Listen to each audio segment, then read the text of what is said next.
కారం రంగు రుచితో ఉంటుంది. ఆచి మిరపపొడి అదరగొట్టే కారం రంగు రుచి. ఛాన్స్ తీసుకుని మరి కాంగ్రెస్ ని ఇరుకుని పెట్టేస్తోంది బీజేపీ. ఈ జనరేషన్ కి మరోసారి ఎమర్జెన్సీ చీకటి రోజుల్ని వాటికి కాంగ్రెసే కారణం అంటూ చూపించే ప్రయత్నం, వాళ్లకు గుర్తుకు తెచ్చే ప్రయత్నం గట్టిగా చేస్తోంది. దేశం దృష్టిలో కాంగ్రెస్ ని విలన్ గా చూపించి మరో దెబ్బ కొట్టడానికి రెడీ అయింది. దీనిలో భాగంగా బీజేపీ వేసిన నయా స్కెచ్ ఏంటో చూద్దాం.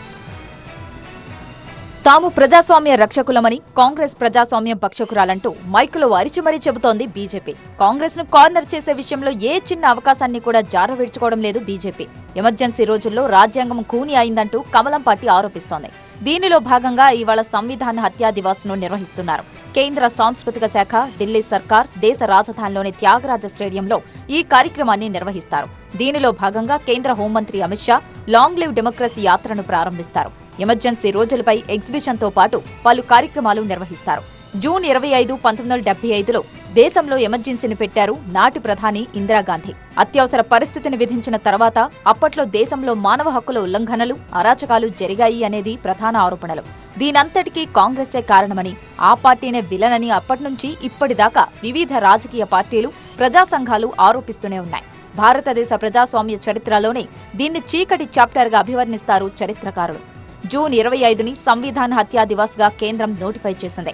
దీనిలో భాగంగా ఎమర్జెన్సీ రోజులను మరోసారి దేశ ప్రజలకు గుర్తు చేస్తోంది కేంద్రంలోని ఎన్డీఏ సర్కార్. మరీ ముఖ్యంగా ఎమర్జెన్సీ గురించి ఏమీ తెలియని నేటి యువతరానికి అప్పట్లో జరిగిన అమానుష కాండను, పోలీస్ రాజ్యాన్ని గుర్తు చేసే ప్రయత్నం చేస్తోంది.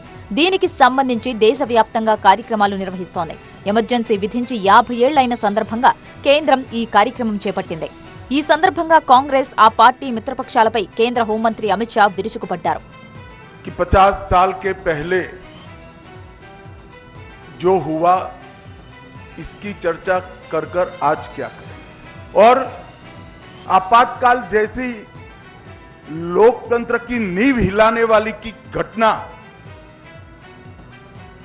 इसके बारे में याददाश्त समाज जीवन की अगर धुंधली होती है तो किसी भी लोकतांत्रिक देश के लिए बहुत बड़ा खतरा होता है. ఎమర్జెన్సీని కాంగ్రెస్ సమర్థించలేదు.